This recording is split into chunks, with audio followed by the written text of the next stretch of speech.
Cette semaine, on va comparer l'haplosuffisance avec l'haploinsuffisance.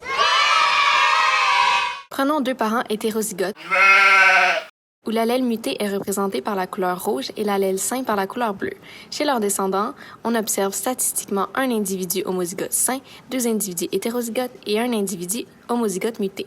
Comme le phénomène d'haplosuffisance signifie qu'une seule copie de l'allèle sauvage est nécessaire au gène pour que celui-ci effectue sa fonction et exprime le phénotype sauvage, les deux descendants hétérozygotes présenteront le phénotype sain.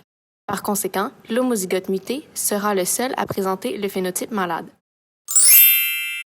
Un exemple de groupe de maladies héréditaires autosomiques récessives serait l'hémochromatose qui se caractérise par une surcharge excessive de fer.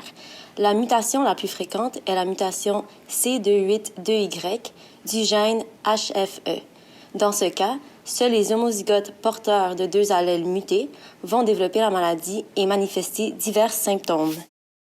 En contrepartie, pour l'haploinsuffisance, une seule copie de l'allèle sauvage n'est pas suffisante au gène pour exprimer son phénotype sain. L'allèle muté sera dominant sur l'allèle sauvage. Dans ce cas, chez les descendants issus de parents hétérozygotes, où l'allèle muté est représenté par la couleur bleue et l'allèle sain par la couleur rouge, seulement le descendant possédant les deux allèles sauvages présentera le phénotype sain. Un exemple de maladie génétique à transmission autosomique dominante serait l'hypercholestérolémie familiale. Elle est responsable d'une augmentation de la concentration de cholestérol sanguin. Plusieurs mutations intervenant dans la synthèse et l'élimination du LDL peuvent être la cause de cette maladie, entre autres une mutation sur le gène LDLR. Sa forme hétérozygote concerne une personne sur 500 dans la population générale.